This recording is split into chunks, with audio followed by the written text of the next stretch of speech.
ओम तत्सत। श्री गणेशाय नमः। श्रीमद्भागवत महापुराणम प्रथमः स्कंधः अथ प्रथमोध्यायः।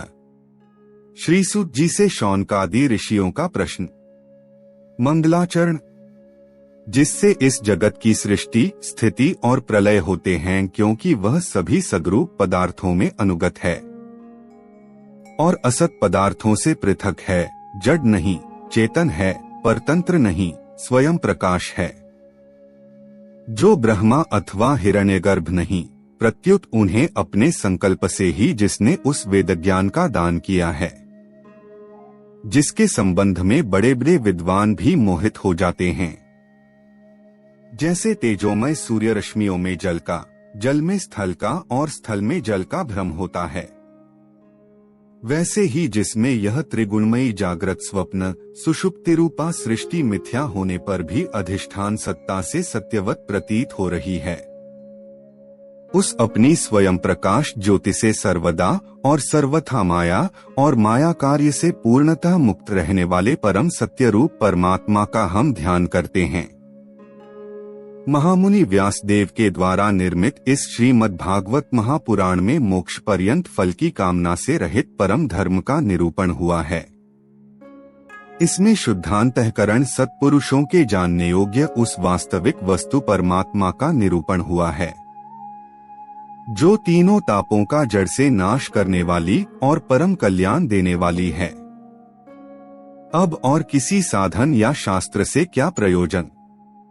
जिस समय भी सुकृति पुरुष इसके श्रवण की इच्छा करते हैं, ईश्वर उसी समय अविलंब उनके हृदय में आकर बंदी बन जाता है। रस के मर्मज्ञ भक्तजन, यह श्रीमद् भागवत वेदरूप कल्पवृक्ष का पका हुआ फल है। श्री शुकदेव रूप तोते के मुख का संबंध हो जाने से यह परमानंदमयी सुधा से परिपूर्ण हो गया है। इस फल में छिलका, गुठली आदि त्याज्य अंश तनिक भी नहीं है। यह मूर्तिमान रस है। जब तक शरीर में चेतना रहे, तब तक इस दिव्य भगवद रस का निरंतर बार बार पान करते रहो।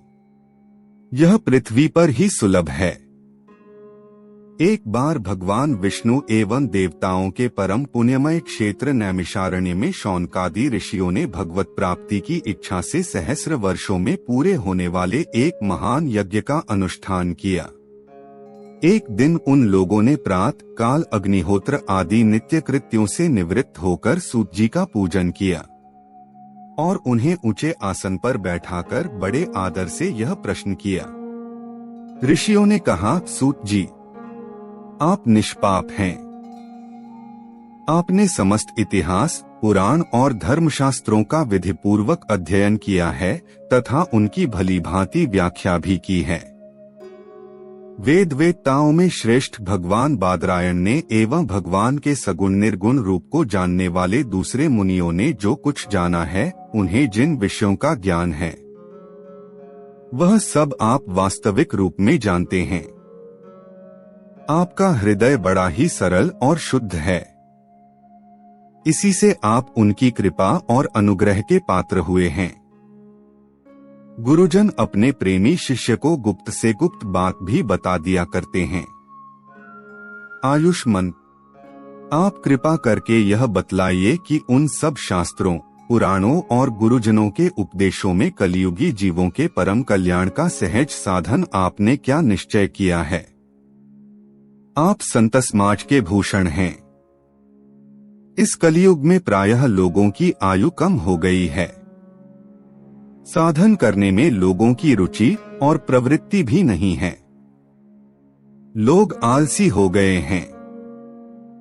उनका भाग्य तो मंद है ही, समझ भी थोड़ी है। इसके साथ ही वे नाना प्रकार की विघ्न बाधाओं से घिरे हुए भी रहते हैं। शास्त्र भी बहुत से हैं, परंतु उनमें एक निश्चित साधन का नहीं, अनेक प्रकार के कर्मों का वर्णन है। साथ ही वे इतने बड़े हैं कि उनका एक अंश सुनना भी कठिन है। आप परोपकारी हैं। अपनी बुद्धि से उनका सार निकालकर प्राणियों के परम कल्याण के लिए हम श्रद्धालुओं को सुनाइए, जिससे हमारे अंतःकरण की शुद्धि प्राप्त हो। प्यारे सूत जी, आपका कल्याण हो। आप तो जानते ही हैं कि यदुवंशियों के रक्षक भक्त वत्सल भगवान श्री कृष्ण वसुदेव की धर्मपत्नी देवकी के गर्भ से क्या करने की इच्छा से अवतीर्ण हुए थे। हम उसे सुनना चाहते हैं। आप कृपा करके हमारे लिए उसका वर्णन कीजिए, क्योंकि भगवान का अवतार जीवों के परम कल्याण और उनकी भगवत प्रेममयी समृद्धि के लिए ही होता है। यह जीव जन्म मृत्यु के घोर चक्र में पड़ा हुआ है। इस स्थिति में भी यदि वह कभी भगवान के मंगलमय नाम का उच्चारण कर ले तो उसी क्षण उससे मुक्त हो जाए, क्योंकि स्वयं भय भी भगवान से डरता रहता है। सूत जी, परम विरक्त और परम शांत मुनिजन भगवान के श्री चरणों की शरण में ही रहते हैं, अतएव उनके स्पर्श मात्र से संसार के जीव तुरंत पवित्र हो जाते हैं। इधर गंगा जी के जल का बहुत दिनों तक सेवन किया जाए तब कहीं पवित्रता प्राप्त होती है। ऐसे पुण्यात्मा भक्त जिनकी लीलाओं का गान करते रहते हैं, उन भगवान का कलिमलहारी पवित्र यश भला आत्मशुद्धि की इच्छा वाला ऐसा कौन मनुष्य होगा जो श्रवण न करे। वे लीला से ही अवतार धारण करते हैं। नारदादि महात्माओं ने उनके उदार कर्मों का गान किया है। हम श्रद्धालुओं के प्रति आप उनका वर्णन कीजिए। बुद्धिमान सूत जी, सर्वसमर्थ प्रभु अपनी योग माया से स्वच्छंद लीला करते हैं। आप उन श्रीहरि की मंगलमयी अवतार कथाओं का अब वर्णन कीजिए। पुण्य कीर्ति भगवान की लीला सुनने से हमें कभी भी तृप्ति नहीं हो सकती, क्योंकि रसज्ञ श्रोताओं को पद पद पर भगवान की लीलाओं में नए नए रस का अनुभव होता है।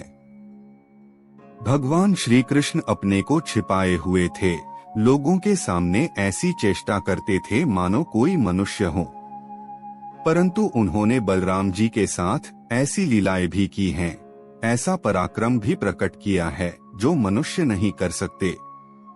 कलयुग को आया जानकर इस वैष्णव क्षेत्र में हम दीर्घकालीन सत्र का संकल्प करके बैठे हैं। श्रीहरि की कथा सुनने के लिए हमें अवकाश प्राप्त है। यह कलियुग अंतःकरण की पवित्रता और शक्ति का नाश करने वाला है। इससे पार पाना कठिन है। जैसे समुद्र से पार जाने वालों को कर्णधार मिल जाए, उसी प्रकार इससे पार पाने की इच्छा रखने वाले हम लोगों से ब्रह्मा ने आपको मिलाया है।